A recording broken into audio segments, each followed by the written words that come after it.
You are looking live. Here comes the play. Goodman at the free throw line. Jumper. He broke his ankles. He is Houdini.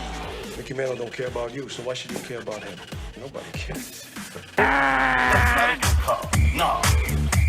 You don't like that call. I don't like that call. Woo, woo, woo, woo. Not so fast.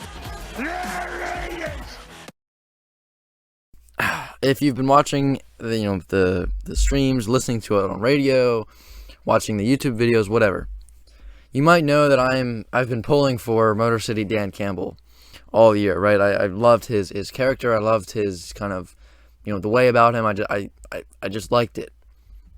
And I've been rooting for the Lions to get that win, right? There's been a few times where I'm like, I think we might see Motor City Dan Campbell get his first win this week. And then they lose. I think after last night, after yesterday, though, I think there has to be some serious questions about him. I think you have to start asking yourself, is he really the guy for the future? Because, it's one thing to lose to the Ravens after a, record-breaking field goal.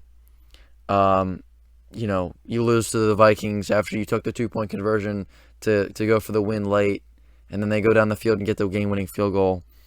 You tied the Steelers. You almost had them. There's a few other games in there that I bet were close as well. But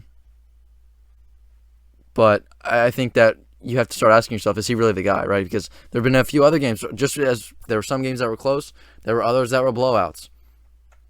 How about the Eagles game, right? They got embarrassed by the Eagles.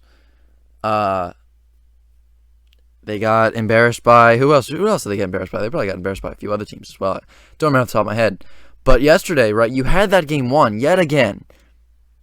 And somehow you let Matt Nagy and Andy Dalton control the last 4 minutes of regulation to win the game.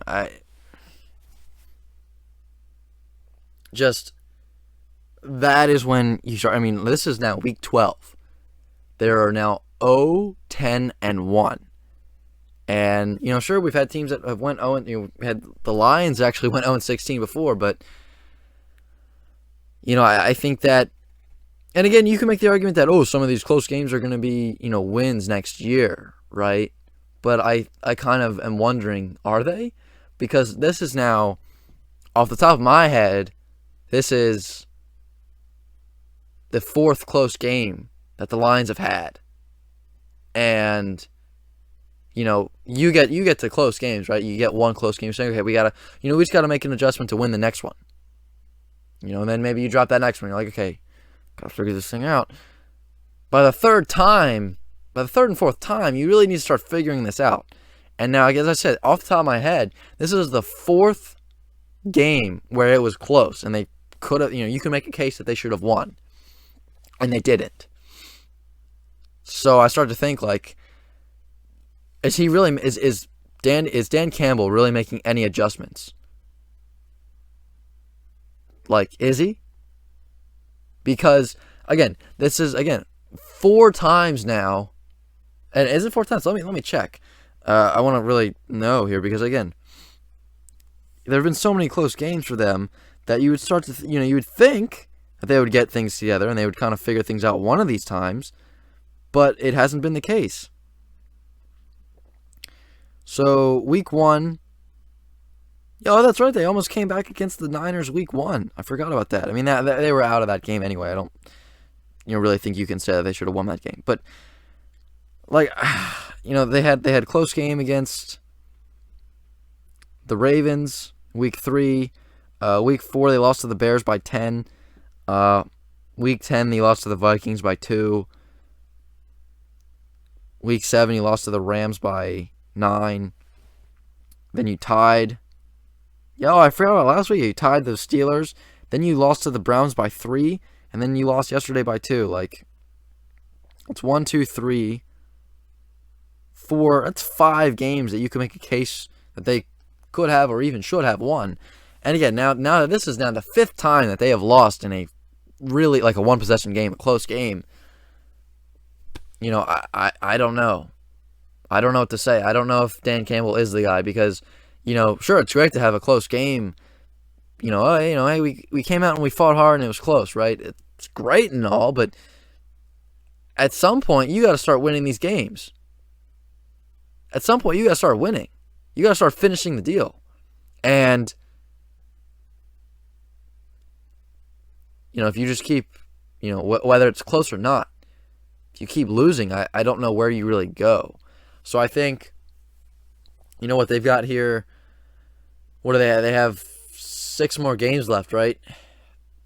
It's 10-1, 11, yeah, 17. Yeah. They have 6 more games left. You know, I think that these last 6 games, you are really going to have to make a point to start finishing some of these games off because, at least to this point, it just hasn't been happening. So,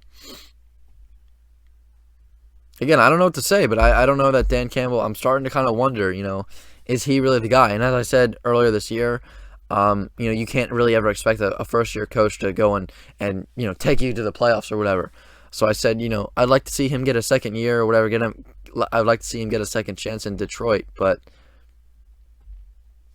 and I still would, but I don't know. I don't know if they're going to be willing to give him another chance because you look at the Detroit Lions and all the coaches that they've gone through in the past 10 years, it's like, dude, somebody please, right? And I don't know. I feel like patience is wearing thin in Detroit. So whereas if Dan Campbell was doing this at another team, maybe they'd be more willing to give him a second year or whatever. Whereas in Detroit, they're just like, we just need somebody, please, like, you know. And I think that's the problem, is that the patience is wearing thin in Detroit. So anytime a guy comes in and doesn't have immediate success, which I've mentioned when I've talked about the Jets before, I've talked about this for a lot of different teams. You cannot just expect immediate success from your head coach right away, from a first-year head coach right away. And, you know, I think that's the issue with the Detroit Lions and the Jets, is that they don't have any patience anymore, and they just want immediate success right away. You know what I mean? Like they just want a guy that comes in and they just start winning for no reason. And it doesn't work that way. It takes time. Not only to get, you know, to have a coach that kind of builds a system a little bit, but also you got to build a team, right? I mean, look at both the Jets and the Lions, and look at the team. Look at the weapons they have.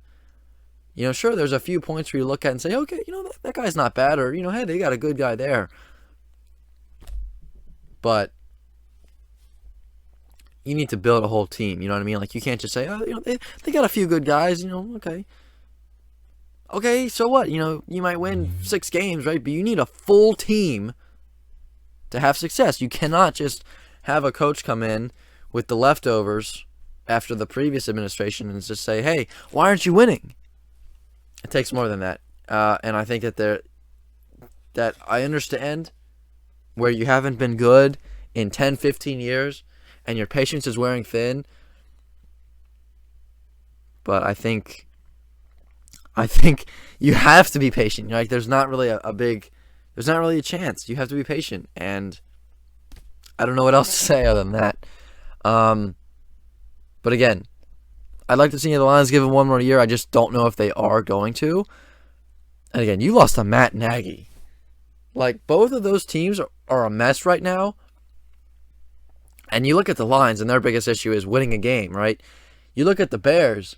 Their biggest issue is not only winning, but their biggest issue was shrugging off rumors that they were going to fire their head coach after a Thanksgiving game. That was their biggest issue going into the game. You know, and then their captains deferred after Detroit already deferred to the second half, and then the ref was like, yeah, you can't do that. And then they're like, whoa, what? And then the Bears somehow, I don't know. I feel like that's not how that rule is supposed to go. I don't know. Both teams are a mess right now. Lions let Matt Nagy and Andy Dalton control the last 4 minutes of regulation to escape with a win. Like, as I said, I don't know. The lines are leaving me speechless right now. I don't know what do you do, right? What do you say? Because it is not looking good in Detroit.